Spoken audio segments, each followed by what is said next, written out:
guys, it's back with me again, but I am feeling way more energized than I did yesterday because it was 8 o'clock and I know it's 7 now, but I'm feeling way more energetic. Yesterday I just had a tiring day and it tired me out. So, without further ado, let's get into it. Soulmates, huh? Shoto thought with a sigh, watching President Mike write English sentences on the blackboard. Shoto had never bothered with sparing much thought to the idea of finding his soulmate. The scent blockers helped discourage that idea. Even if he had felt the least bit inclined to find them, he wouldn't have been able to. For all he knew, he could be seeing his soulmate every day, and he would not have realized it. But in a way, he thought it might be better if he were to never find his soulmate. Shoto wasn't sure his family situation was one he'd want to thrust upon some individual meant to be his other half. It was probably both of their benefit that finding soulmates was such a rarity. All right, President Mike announced, please turn to page 58 in your textbook. Along with the rest of his class, Shoto did as told, opening his book, flipping to the assigned page. His mind was still caught on the thought of soulmates. Practical reasons aside, there was another, more personal and perhaps more selfish reason why he wasn't interested in the prospect of finding one. Midoriya, President Mike called out, read the first passage. Izuku Midoriya bolted out of his seat, the chair scraping loudly against the floor. He wobbled a little bit, seemingly having to catch his own breath. The hands holding his textbook were shaking slightly. Yes, sir, he called. Shoto rested his hand on his palm. He lazily drifted over to watch Midoriya slowly stumble through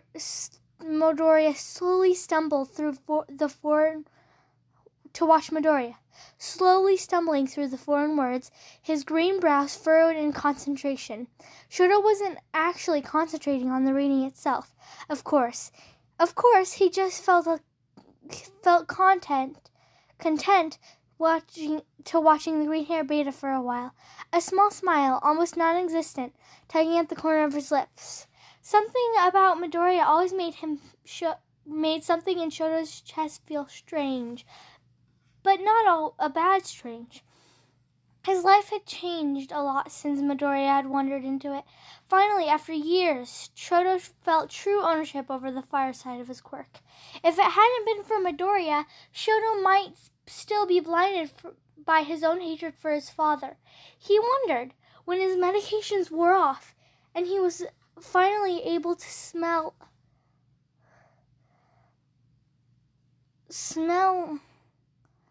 Sorry, guys, I just had to move it. Smell the sense of those around him again. It would be an interesting surprise if he were to find out Midoriya was his soulmate. It would be uncommon, sure, with him being an alpha and Midoriya being a beta, but Shoto didn't care about things like that, and it wasn't completely unheard of. Thank you, Midoriya, President Mike said. The green-haired boy sat down again. Midoriya was still shaking a little as he rested his head on his hand.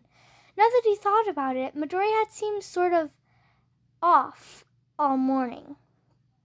Initially, when Shoto noticed how odd his scent was before homeroom, he thought it might have simply because he never noticed it before, because of the blockers.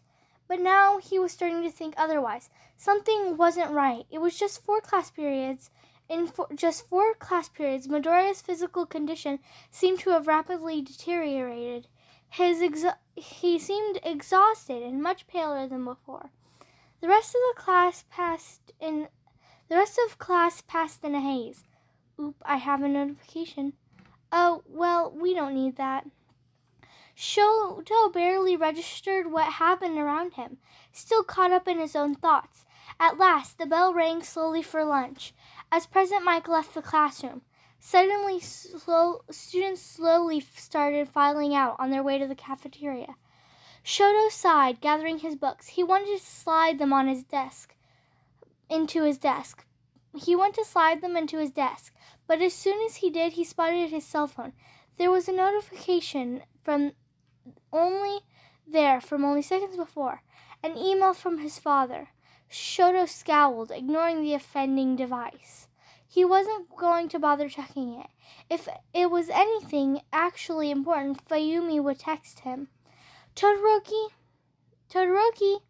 The voice made him pull up, pulling his attention away from his thoughts of his father. Midoriya was standing over his desk, smiling at him. "Want to go to lunch together?" he asked. Shoto felt a strange warmth fill him, banishing his previous angry thoughts he'd had about his father completely. The classroom was nearly empty now, with most of their classmates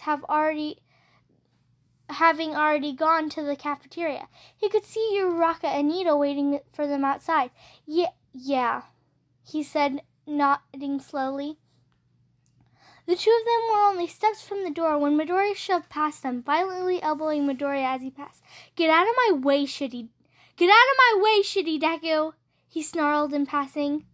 Shoto's inner alpha snarled within him in fury, begging him to lash out at the other alpha. He could feel the hairs on the back of his neck standing on end, and his body stiffened defensively, instinctively drawing him closer to Midoriya. He closed his eyes and took a deep breath, fighting with all of his willpower to remain composed.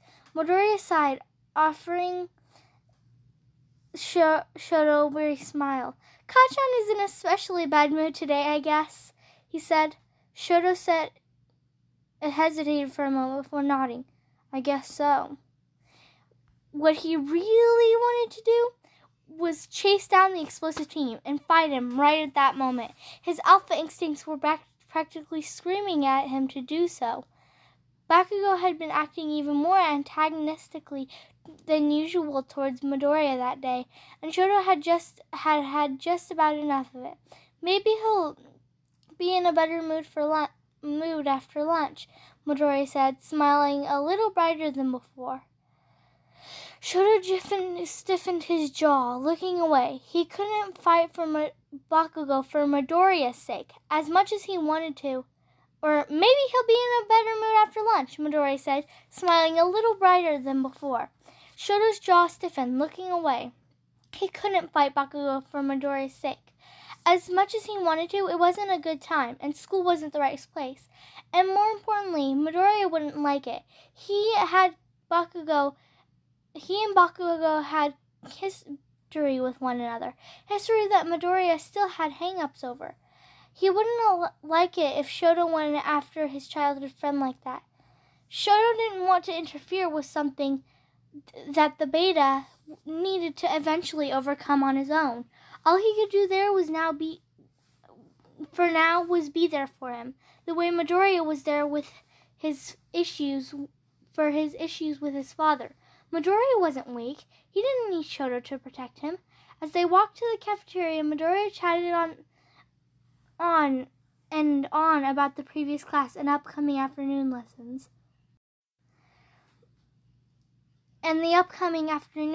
I think I already read that. Shoto didn't have much to say on either matter. He was simply content to listening to Midoriya talk. Still, he noticed again how sluggish the green-haired boy seemed.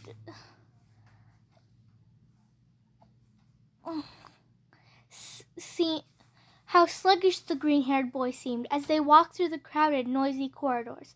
His eyes were starting to look a little less focused, and even his normal upbeat chatter seemed a little less enthusiastic than usual.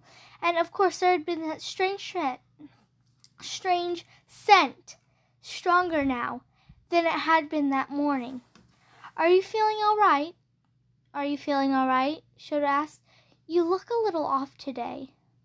"Oh, I'm all right," Midoriya insisted, waving his hand in front of him as if to wave Shoto's concerns away. "I woke up not feeling very well. It seems like it hasn't gotten any better. I would say it's gotten worse. Midoriya, maybe you should go see a recovery girl." No, I'm fine," the other said, smiling insistently. Really, I shouldn't be missing any classes. Shoto wanted to push the matter further, but decided against it. Midori wouldn't like it if he kept pressing on the subject. But still, Midori stumbled a bit over his own feet, nearly falling over. Shoto managed to reach out and grab him just in time before he could topple over completely. Midori gave him a sheepish look, while Shoto frowned at him disapprovingly. I'm fine, the green-haired boy insisted. Thanks for catching me. The day had started off badly for Izuku Midoriya, and since then it had only gotten worse. Immediately after waking, he knew something wasn't right.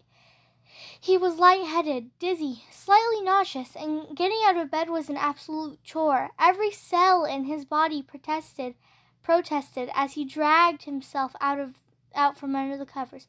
Once he managed to get out of bed, and started to dress for the day. He noticed a strange, dull ache in his lower abdomen. He rummaged through the first aid kit that his mother had insisted he brought with him when moving into UA dorms, fishing out the thermometer from the bottom. 38.2.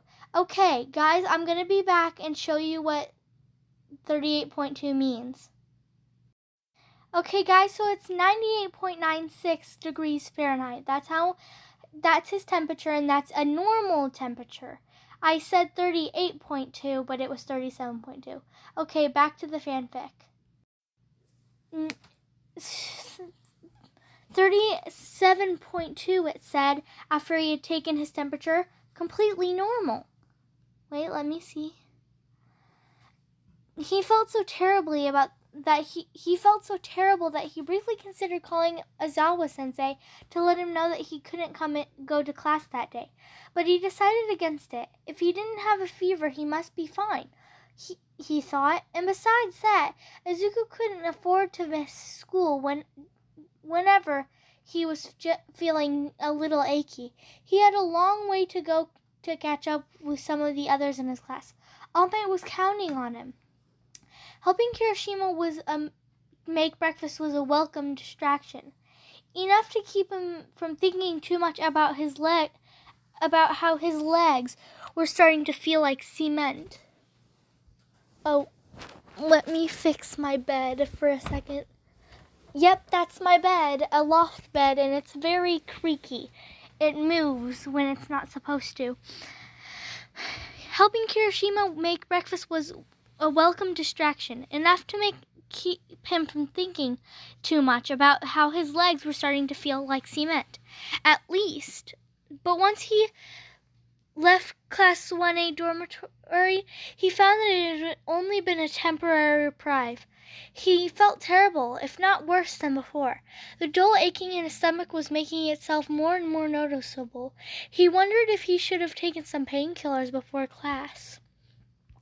The clash with Kachan didn't help much either. Izuku hadn't meant to bump into his childhood friend like that. He'd bumped into a lot of people during his slow walk to their homeroom. He probably wasn't paying as much attention to his surroundings as he probably should have, focusing instead on the growing sensation of pain in his stomach. Sitting through his morning classes and attempting to listen and take notes had left him feeling worn out by noon. Maybe something was really wrong, he thought as he sat in the cafeteria.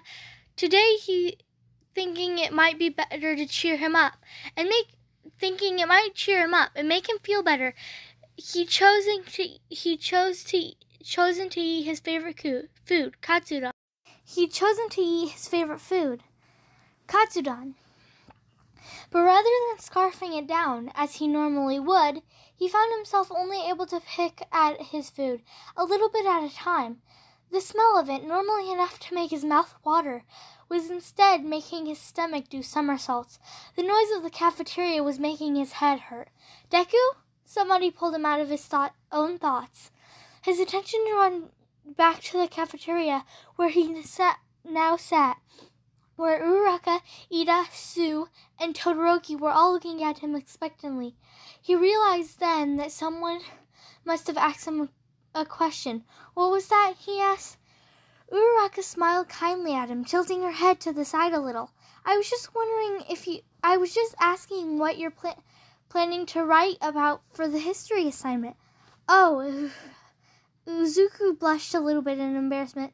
I haven't really decided yet. He scooped a bit of his rice into his mouth, his stomach doing a loop-de-loop as he swallowed it. He grimaced, feeling another sharp pang in his abdomen. Midoriya, Sue said seriously, you don't look very good. Midoriya,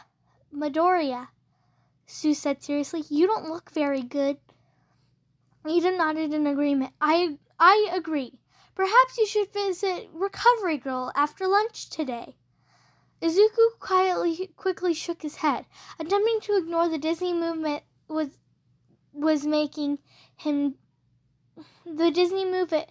movement his head was making as he did so. He forced as big of a smile onto his face as he can muster. He didn't want to make anyone worry about him. No, it's fine. I'm fine, he said. Your scent is off today, Todoroki spoke up. It doesn't smell normal. Uraraka's eyes were filled with worry as she looked Izuku over. Deku, I don't think it's a good idea for you to go to class like this, she said, shaking her head. What if we had physical training this afternoon?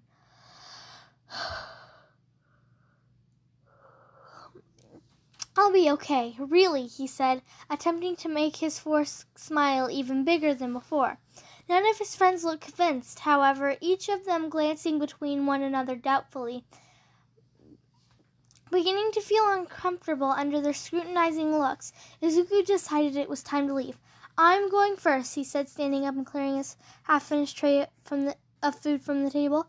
I'll see you guys in class, okay? Okay, Uraraka said nervously. See you in class. Izuku returned his quay and quickly headed straight for the bathroom. As he walked there, he felt his stomach start to churn dangerously. He quickened his pace, the ceiling lights around him starting to look brighter as he hurried down the hallway. He only made it to the men's room in time to throw up in one of the toilet stalls, collapsed onto the ground. To throw open a door of one of the toilet stalls, collapse onto the ground, and empty the contents of his stomach into the porcelain bowl. Everything was starting to ache. Every heave of his stomach making the sharp pain. Every breath was making his stomach making the sharp pains in his stomach hurt more and more. When he finished, he flushed the pile down the drain, leaning his head against the wall of the bathroom stall. It felt nice and cool against the skin. He had to get himself together. There were only 2 more classes until the end of the school day. If he missed class,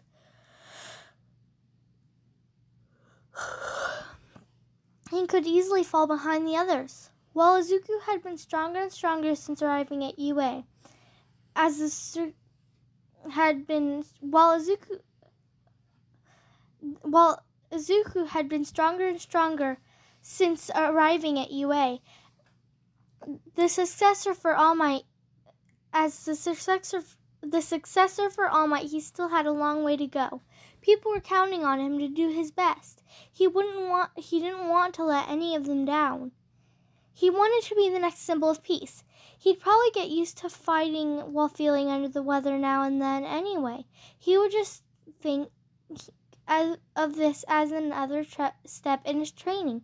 He stumbled out of the stall, shocked to see his face in the bathroom mirror. No wonder everyone was telling him he looked bad that day. He looked like a ghost. His face was pale, pasty and sickly looking, and he had large bags under his eyes. He hadn't looked that bad that morning, had he? He thought he'd looked pretty normal when he left for class that day. Once more, Izuku briefly considered taking the advice of his friends and going to visit Recovery Girl, but clenching his jaw, he decided against it. It was only 2 more classes, he told himself. 2 more hours. He could do it. With wobbly legs, he maneuvered his way back to the back of the classroom. Almost everyone was already in their seats when he came in and shuffled towards his desk. He tried to ignore the worried look Uraraka was sending him, or how intently Todoroki was staring at him. He settled into his chair, letting out a sigh of relief. What the fuck happened to you? What the fuck happened to you? He blinked a few times in surprise. Kacchan had turned around and was frowning at him. With an enormous amount of effort, he forced another large smile on his face. Izuku really didn't want to deal with Kacchan right now. He was already feeling bad, and what had transpired that morning between them had already been enough for one day. I'm fine, Kacchan. Really? He insisted. Kacchan's brow furrowed. He clearly sensed Izuku's lie. Are you sick, nerd? He asked. Don't be a fucking idiot. If you're sick, you shouldn't be here. I'll be okay, he said. Thanks for worrying, Kacchan. I never said I was worried, the Alpha shot back. Don't get the wrong idea, stupid Deku. I'm just telling you not to be a dumbass is all. He turned away from Izuku as the bell rang. Aizawa-sensei already standing in front of the class, a large pile of paper clutched in his hands. Okay, listen up. Today we've got a pop quiz. The entire class groaned in response. It was probably a quiz on quirk law, which they'd started covering only a few weeks before. A quiz? Kaminari groaned. Lame! This is a hero class! A quiz? Kaminari groaned. Lame! This is a hero class. Lame as it may be, it's important that we assess your knowledge on this information, Aizawa said, already beginning to distribute papers to the students in the front row. A strong understanding of quirk law is vital to anyone wishing to be a hero. Kacchan tossed a small pile of papers behind him onto Izuku's desk without looking at him at all. Izuku took his own paper from the pile and passed the remaining ones behind him. You have 15 minutes to finish the quiz, Aizawa-sensei said in a bored tone. When you're finished, turn your papers over and wait quietly for the end of the quiz to pass your papers forward. Start. In unison, every member of the class flipped their papers over, and the room went silent. The only sound that could be heard was the scratching of pencils against paper and the occasional sigh of frustration. Izuku picked up his own pencil, looking at the paper on his desk. A quiz. Great. This was fine. He had memorized pretty much all the notes and all the class notes he'd taken on this topic already. It should be fine.